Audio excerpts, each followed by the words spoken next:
Hello, Dark Reader, and welcome to the dark side of the library. My name is Katie, and on this minisode today, we are going to be talking about a very, very unique book. This is a debut novel by new author Claire Kohda. It's called Woman Eating. It's a literary vampire novel. It came out April of 2022. I'm going to talk about the summary first because the whole summary really sucked me in, and I was like, I have to read this book eventually. So here is the summary. A young mixed race vampire must find a way to balance her deep-seated desire to live amongst humans with her incessant hunger in the stunning debut novel from Claire Kohda. Lydia is hungry. She's always wanted to try Japanese food, sashimi, ramen, onigiri with sour plum stuffed inside. The food her Japanese father likes. And then there is bubble tea, coffee, ice cream and cake, foraged herbs and plants, and the vegetables grown by the other artists at the London studio space she is secretly squatting in. But Lydia can't eat any of these things. Her body doesn't work like those of other people. The only thing she can digest is blood, and it turns out that sourcing pig's blood in London, where she is living away from her vampire mother for the first time, is much more difficult than she'd anticipated. Then there are the humans, the other artists at the studio space, the people at the gallery she interns at, the strange men that follow her after dark, and Ben, a boyish, goofy-grinned artist she is developing feelings for. Lydia knows they are her natural prey, but she can't bring herself to feed on them. In her windowless studio, where she paints and studies the work of other artists, binge watches Buffy the Vampire Slayer, and videos of people eating food on YouTube and Instagram, Lydia considers her place in the world. She has many of the things humans wish for: perpetual youth, near invulnerability, immortality, but she's miserable. She's lonely, and she's hungry, always hungry. As Lydia develops as a woman and an artist, she will learn that she must reconcile the conflicts within her, between her demon and human sides, her mixed ethnic heritage and her relationship with food, and in turn humans, if she is to find a way to exist in the world. Before any of this, however, she must eat. Just briefly about Claire Kohda. She's a musician and she's a writer. She's usually reviewed books for publications, and that includes like The Guardian and The Observer. And she specializes in books about East Asia.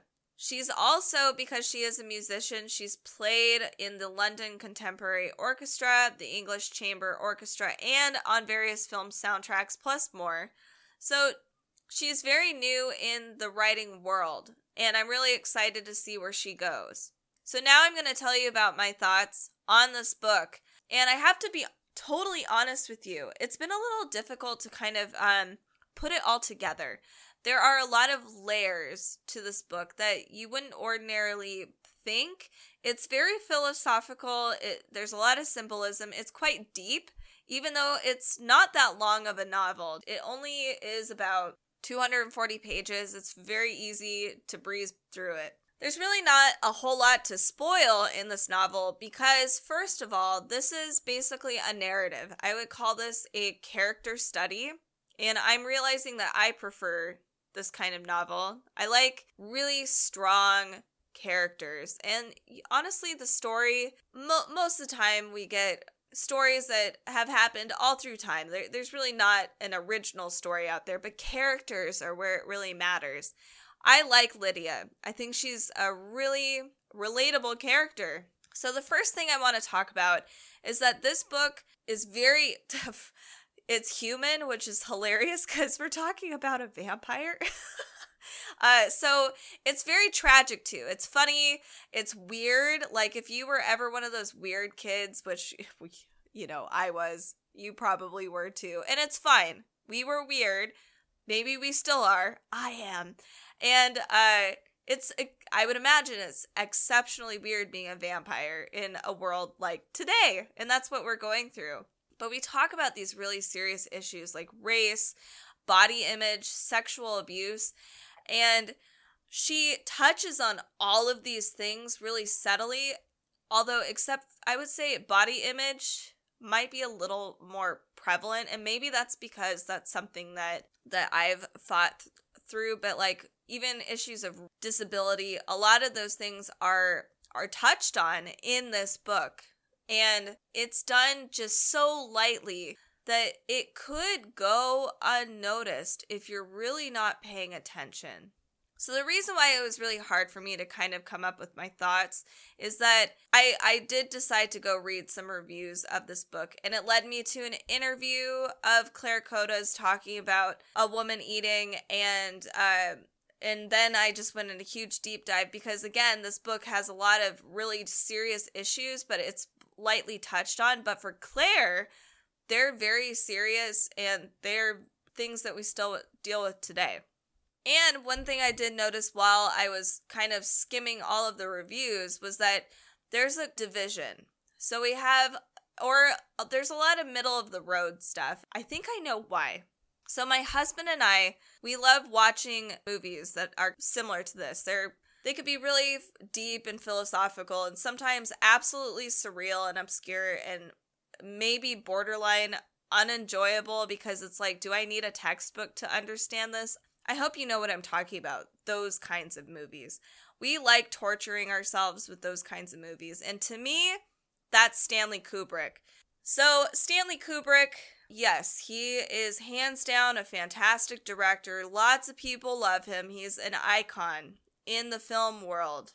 But in my opinion, I think he can be incredibly pretentious. He tries to illustrate a lot of these deep issues in his films, and they can be absolutely ridiculous, like absurd. But because it's Stanley Kubrick, it's like, oh, well, you just don't understand because you're not a film person. And I can kind of get those vibes with this novel. The reason why I enjoyed it is because I'm actually, I wouldn't call myself a snob. I just understand what they're talking about. This novel is very art history heavy and artist heavy. So Lydia, the vampire, is living with a bunch of artists at a London studio space. And she and her father even was a famous artist. So she throws around a lot of art terminology. She also throws around a lot of art history facts in this book. It's not distracting, but it does kind of come off as like, oh, we're artists and we all know all the art stuff. So it can be kind of off-putting. I totally admit that. I really get it. As somebody who likes art and has a stepdad who was an art history major, I got lucky. This was up my alley and it didn't really bother me so much, but I can totally see how it would bother somebody. So that was one of the negative reviews that I saw, was that it was kind of so artsy-fartsy that it went over people's heads. That's fair. I actually do agree with that. But I liked it. So, again, everything's subjective. Another thing I really enjoyed about this book was the body image and the obsession with food aspects. So Lydia is obsessed with food, and it's like very central in the book itself. Honestly, if you do read this book, make sure you don't read it hungry, because you will get hungry. Not for humans, just in general, because Lydia's interesting. There's a place in this book that is really, I loved it. So Lydia is envious because Lydia feels like she can never get any sustenance. Like no matter how much she eats, like the pig's blood, even if she gets like a tiny bit of like human blood, it's never enough. And with humans, we get all the vitamins, we get the minerals, we get like the flavors, we get the connection to the earth. These things are all, even animals, all of these things are all connected to the earth. And there's like this thing there where Lydia just cannot, she doesn't have that same relationship as humans do. And it was kind of a beautiful part of the book. And it made me think, it's funny how we as humans totally take advantage of that. And in fact, we shame ourselves for having this relationship too. Lydia might be obsessed with food throughout this book, but culturally speaking, all of us are obsessed with food. We're calorie counting. We're weighing ourselves. We're looking at ourselves in the mirror. We're comparing ourselves. We're literally looking at our plates and being like, oh my God, is it colorful enough? Does it look like a rainbow on my plate? So it's not far-fetched to see that this vampire woman is obsessing with food, because we obsess about food too. I thought it was interesting because there's the dichotomy there where it's like, well, vampire, she's surrounded by food, but she can't eat it, literally because it's bad. But we kind of do that to ourselves. We have all this food around us, and yet we shame ourselves too. And this is something that Claire Kohda was trying to illustrate, is that vampires are truly really no different than humans aside from our dietary differences. So I think she did a successful job.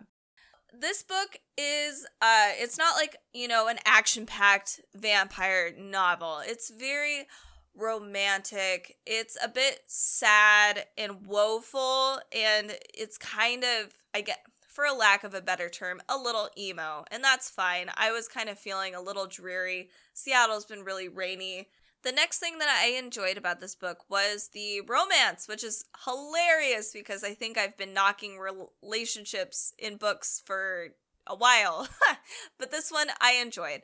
I felt like there was a very natural progression, and as you may know now, I like things to make sense. But I think how she handles it is really authentic to how it would be handled, especially considering the frustration it would be to have romantic feelings for your food, I guess, or, that kind of thing.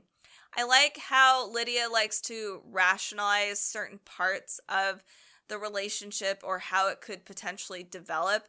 It feels very honest, and I think it's a very human thing as well. I know that I've had some times in my life where I've rationalized similar things as Lydia. So I really enjoyed how that part was written up.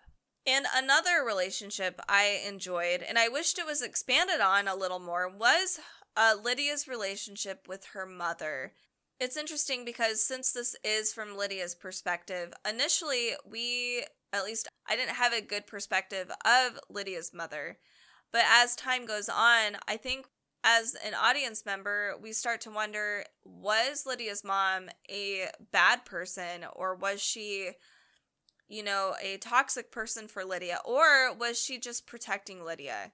Because originally, there were parts where it was like, did she even love Lydia?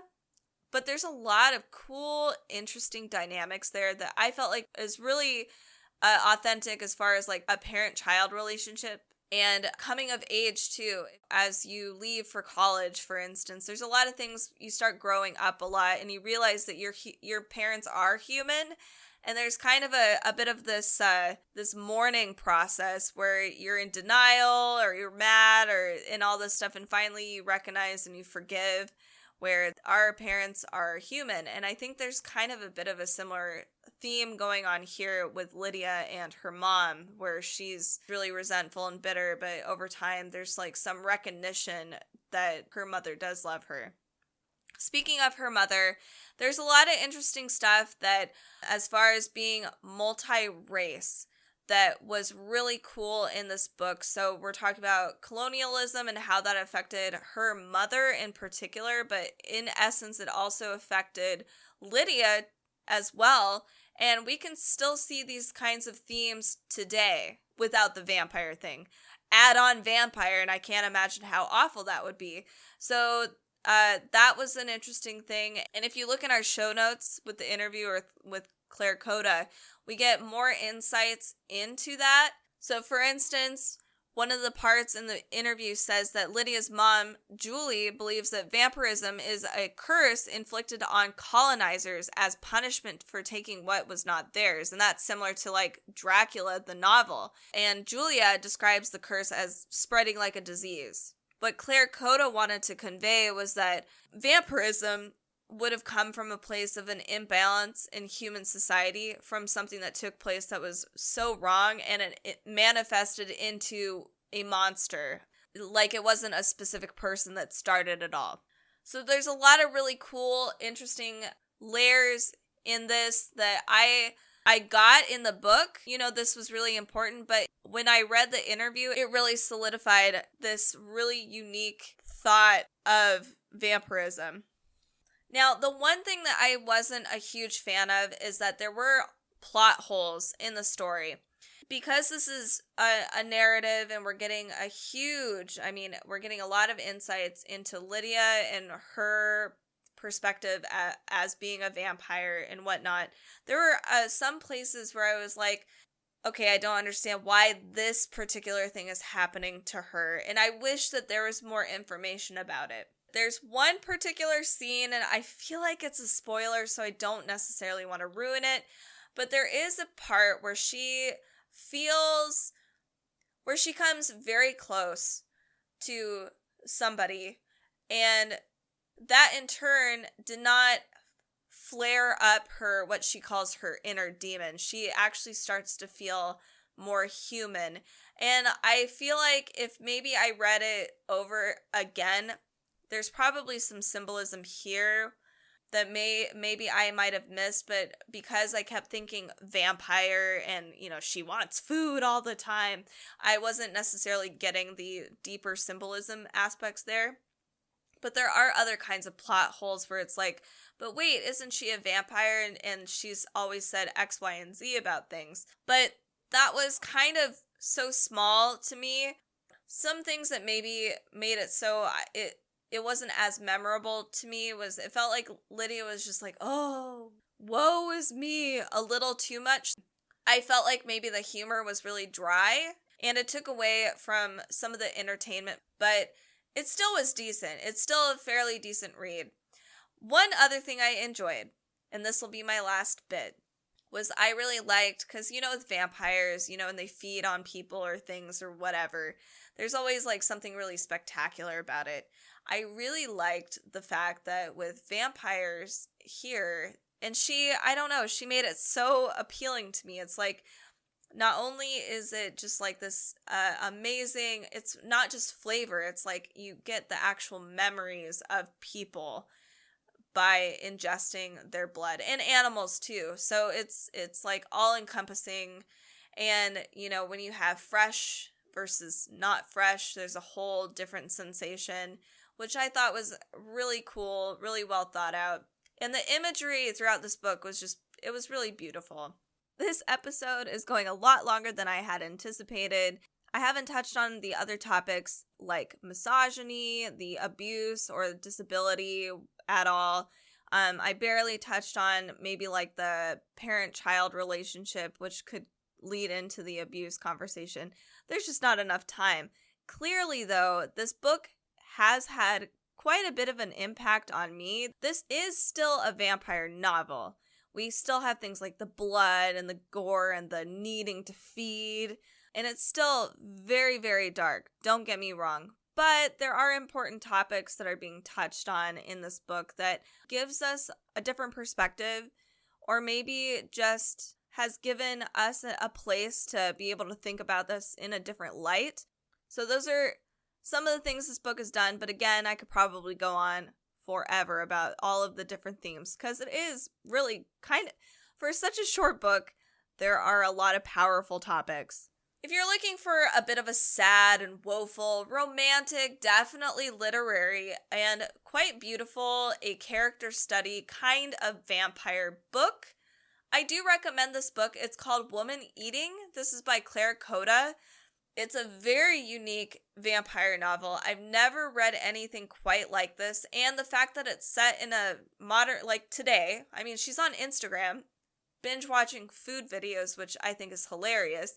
I think it just is a really unique take on vampirism and how, if you were a vampire in this world, what it would be like. So check it out and let us know what you think of the book. You can join us on Facebook, Instagram, YouTube, and our Amazon Live channel, where We post a lot of books, and I try to make sure to continue conversations about the books I'm reading.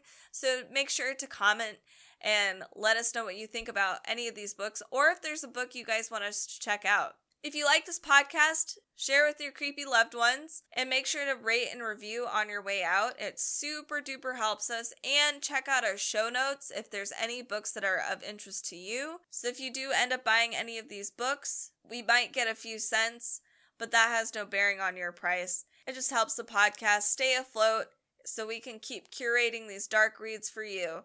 Thank you so much for listening to this mini-sode. Have a creep-tastic week. I will see you next time.